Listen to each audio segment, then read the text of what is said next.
Difficile de s'adapter à une nouvelle vie pour les réfugiés somaliens appelés à quitter définitivement le camp de Dadaab au Kenya. Environ 120 d'entre eux ont décidé de rentrer en Somalie et ils occupent un autre camp situé à 12 km de la capitale Mogadiscio. C'est le cas de cette mère de 8 enfants. Elle a reçu les documents du HCR qui prouvent qu'elle est rapatriée volontaire. Mais elle a touché moins de la moitié des $2000 qui lui avaient été promis. Le Haut Commissariat des Nations Unies pour les réfugiés nous a amenés à Mogadiscio dans un vol charter. Ils nous ont remis des tentes, des vêtements pour les enfants et aussi $600. Nous vivons maintenant dans ce camp qui n'est pas viabilisé, les conditions d'hygiène ne sont pas réunies et les enfants n'ont pas accès à l'éducation.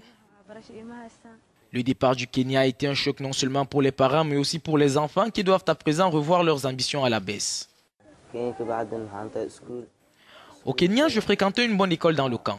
Mon projet était de terminer le lycée, d'aller à l'université au Kenya et de revenir ici en Somalie pour être enseignant. La décision du Kenya de fermer le camp nous oblige à rentrer. J'ai laissé tomber l'école et je n'ai plus aucun espoir pour le moment.